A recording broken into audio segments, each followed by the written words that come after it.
Okay, so I have a question for you guys. Cheeseburgers or veggie burgers? Cheeseburgers. Okay. Steak or tofu? Steak.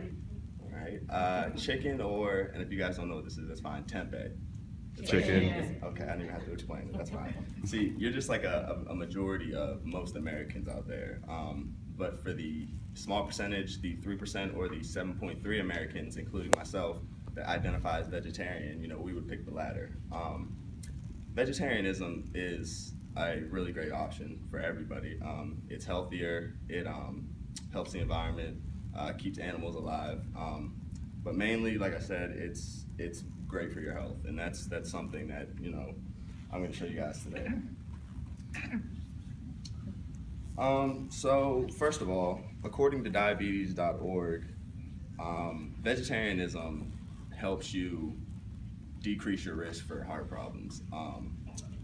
Naturally, vegetarian diets are just naturally high in fiber, and they're high in potassium, and they're high in magnesium. That's just a fact. And also, they're lower in saturated fats, which helps cut down on your ability to gain weight and become overweight.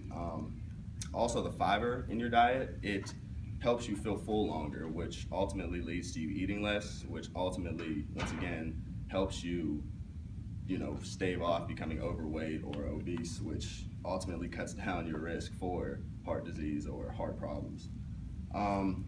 Also, you lower your risk of type 2 diabetes because fiber is a great thing. It also helps cut down the blood glucose level in your body, which is one of the main reasons that people contract type 2 diabetes.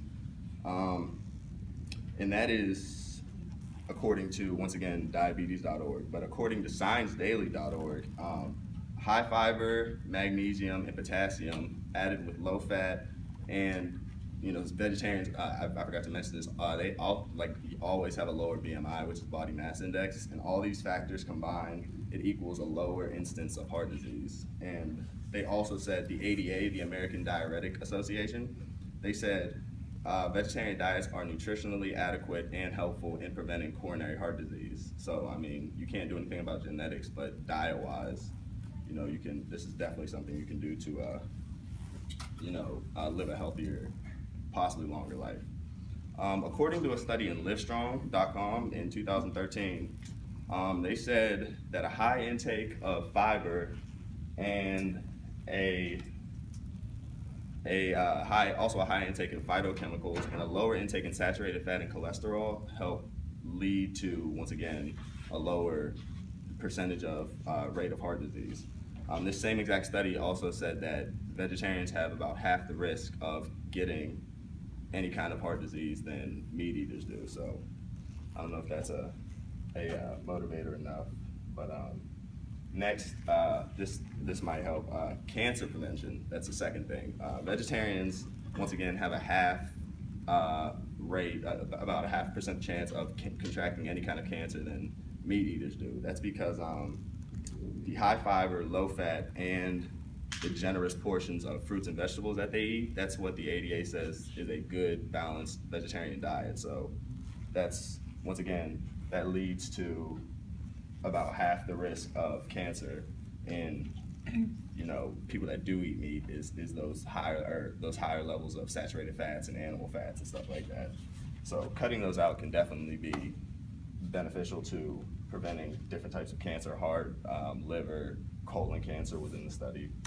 So, and that was according to PCRM, which is the Physicians Committee for Responsible Medicine. So, that's a pretty credible source, and I mean, they say it. So, also a third thing is the correlation between increased mood and being a vegetarian. There was a study done in the Nutrition Journal it was a 2-week trial, and they had 3 different groups. One group was an omnivore group, which ate fish, meat, and poultry daily for 2 weeks. The second group ate fish 3 to 4 times a week, but no meat or poultry. And the third group ate no meat, fish, or poultry. At the beginning of the study, they took a mood inventory to see where they were at for like a baseline. And then at the end, they retook the inventory, and it showed that at the end, nobody changed any except for the vegetarians, which they scored a much higher on their mood inventory. And that's attributed to they're called arachidonic acids, but in layman's terms, it's omega-6, and that's a higher level in meat eaters. So the low level in the vegetarians is what they attributed to the increased mood.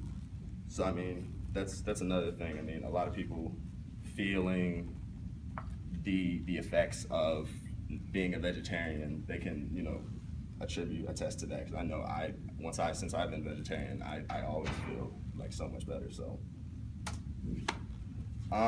there is a drawback to being a vegetarian, but it shouldn't deter you from being, this lifestyle. But nutrient deficiencies typically are a big setback in being a vegetarian.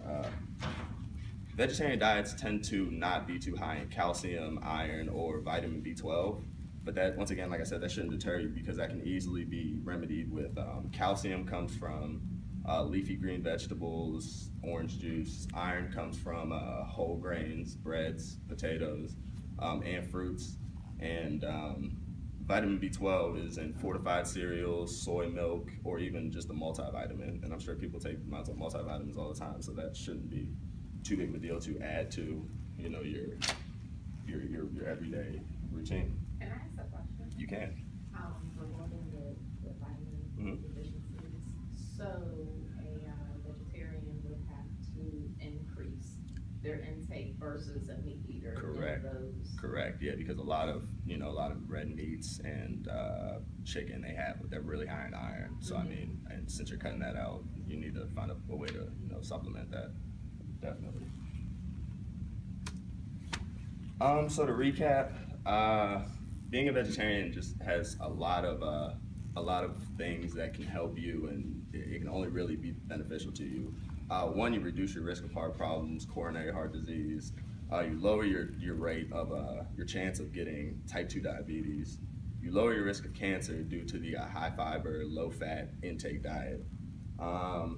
You're also increasing your mood. It's possible that you will increase your mood because those people over 2 weeks simply increase their mood. I've been a vegetarian for about 4 or 5 months now, so I mean, like I said, I feel great. Low levels, and this is all attributed to the low levels of omega-6 that vegetarians have. And the drawbacks, obviously, the nutrient deficiencies, but like I said, that can be overcome with writing down what you need to get in your body and what you need to supplement for what you're losing. A wise man once said, "It is my view that the vegetarian manner of living, by its purely physical effect on the human temperament, would be most beneficial to influence the lot of mankind." Does anybody know who said that? You did not say that, Mom. It was actually, the wise man was actually Albert Einstein, because Albert Einstein was a vegetarian. So yeah, I didn't know that either. But I mean, if you're gonna take it from anybody who thinks they know something about anything, it would probably be Albert Einstein. That's a man that I would listen to. But like I said, it's only a beneficial experience. It's been a great experience for me, and I'm sure if you try to, you will get the same exact or better effects than I did. Thank you.